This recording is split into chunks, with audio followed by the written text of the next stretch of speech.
We are going on an adventure.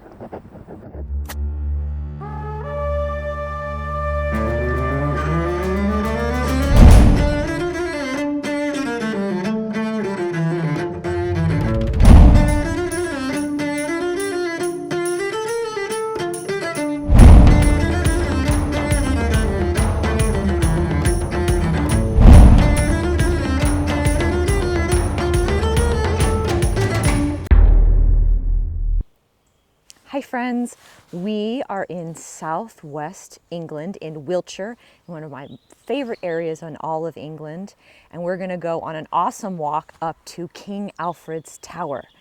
King Alfred was King of Wessex and King of the Anglo-Saxons, and some people even call him the first King of England. When he was alive, England wasn't really a thing yet. He was the person who came up with the idea of a unified country with all the tribes coming together under one ruler. So on our way to the walk, it's so beautiful out right now. The autumn leaves are changing, and we're going to pass lots of amazing historic buildings, and I'm going to tell you some stories about King Alfred on the way. My favorite part of history is when the people come alive. So the stories I'm going to tell you about King Alfred are the ones that move me the most. So I hope you have fun, and this walk is going to be awesome.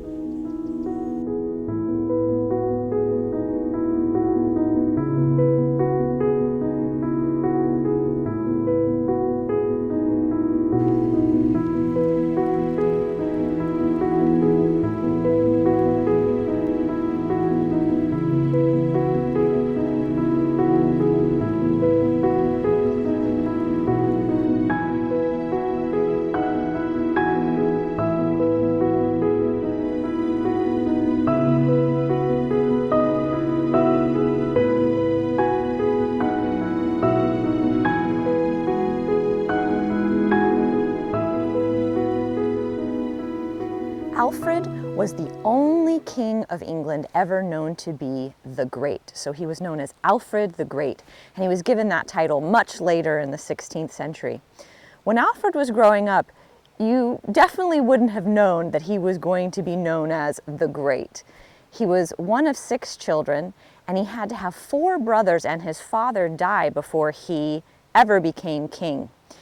When he was little, he was very shy, and he suffered from panic attacks, and he had a very painful, debilitating illness that isn't really actually described in any of his history, but historians have later decided that it could possibly have been Crohn's disease or really bad hemorrhoids.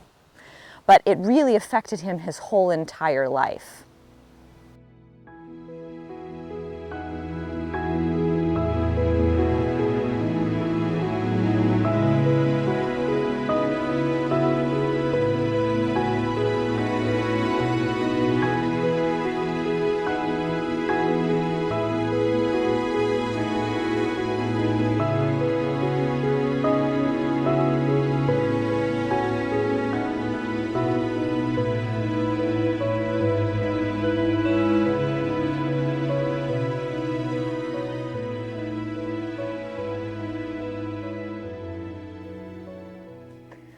One of my favorite stories about Alfred as a little boy when he was 4, and I actually have a nephew who's 4, so this massively puts it in perspective to me.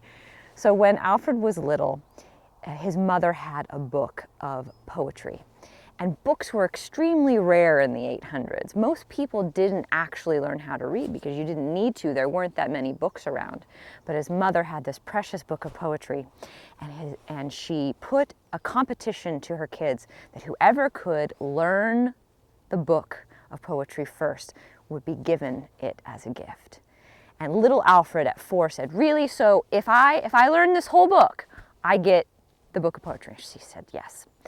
So what he did is he went off and he memorized the entire book of poetry at 4. He must have gone to somebody and read it out loud so he could memorize the whole thing, but his mother ended up giving him the book of poetry. Literacy was an incredibly important thing for Alfred in his reign. He wanted every free man to be able to read. That didn't end up happening in his time, but he did set up libraries and brought in scholars from different countries to teach people. He set up a school for the nobility where both boys and girls were educated and taught to read. Alfred didn't end up learning to read until he was 12 years old. His passion for learning and education led him to translate 4 different texts from Latin to Old English: the Pastoral Care, the Boethius, the Soliloquies, and the first 50 Psalms. When Alfred was growing up, he was educated in religious matters, and he was also very much educated in battle. And he fought alongside his brothers against the Vikings quite a lot. One of Alfred's great strengths was that he was an extremely intellectual battle tactician. There's a story that first appears in the Chronicle of Ingolf, written in the 1100s, that tells of King Alfred dressing up as a traveling musician and sneaking into the camp of the Danes, where he entertained not only the army, but also Guthrum, the leader of the Danes at the time. While he was playing, he made sure to take note of everything he needed to know about his opponent. He brought back this information, and it ended up being essential to helping him defeat Guthrum. Probably the most famous story about King Alfred is a story of King Alfred and the burnt loaves. If you grew up in the UK, you probably heard this story before, but I love it because it shows that Alfred was also extremely kind. So in 878, after the Christmas feast celebrations, Alfred was caught completely off guard, and he had to flee into the wet, boggy marshlands of Somerset. And while he was fleeing, he took refuge in a peasant woman's home. And while he was there, the peasant woman was baking some loaves of bread, and she asked him if he would watch the loaves while she went out, and he said yes. He was so focused on his battle plans that the loaves began to burn, and smoke started filling up the hut. And the peasant woman came back and was, "Oh my gosh, there's smoke and you've burnt my loaves." And then she realized that it was King Alfred, and she immediately dropped to her knees, fearing for what would happen to her. And Alfred immediately went down to the ground and picked her up and said, "Oh my gosh, I'm so sorry for burning your loaves," and apologized. I love that because it shows King Alfred was also a guy. He was a man, and he was a kind man.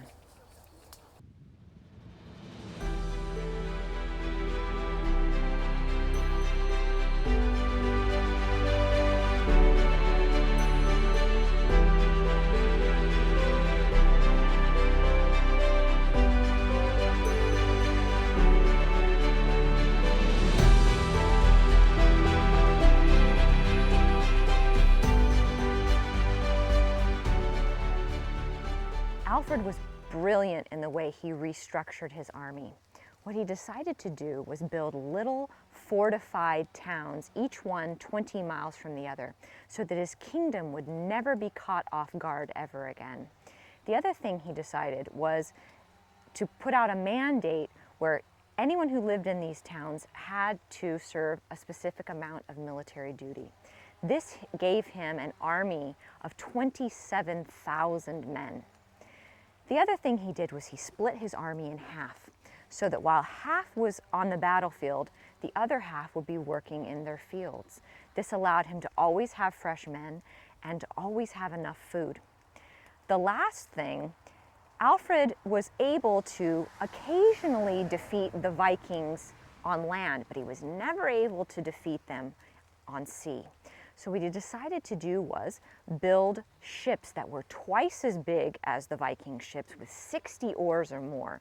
And this was really a turning point for Alfred, because then he started to beat the Vikings. And the Vikings decided, well, this is way too much work. We're leaving. We're going to go to France. It's going to be much easier to get plunder over there.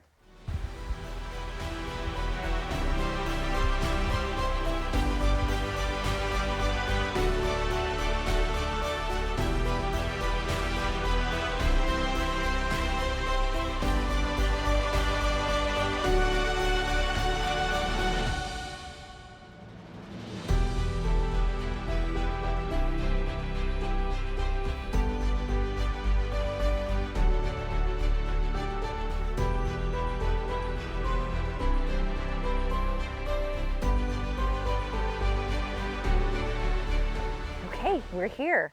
Behind me is King Alfred's Tower. This tower was finished in 1772, and it was built on the site, we think, of Egbert's Stone, where in May of 878, King Alfred rallied a group of a guerrilla army of all the different tribes to defeat the Vikings. And this was the beginning of Alfred really being great. This tower is so lovely. We actually spent the night here last night, and we woke up early and we got some mist. So I'm gonna let you watch some of the best drone footage we've taken.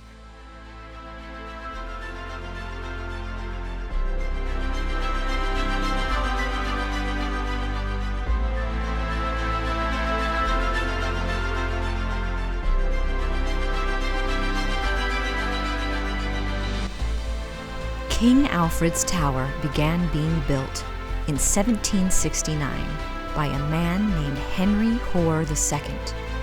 It was built to commemorate the end of the 7 Years' War against France, as well as the accession of King George III. There is an inscription on the tower dedicating it that says, Alfred the Great, AD 879. On this summit, erected his standard against Danish invaders. To him, we owe the origin of juries, the establishment of a militia, the creation of a naval force. Alfred, the light of a benighted age, was a philosopher and a Christian, the father of his people, the founder of the English monarchy and liberty.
I hope you had a wonderful time with us.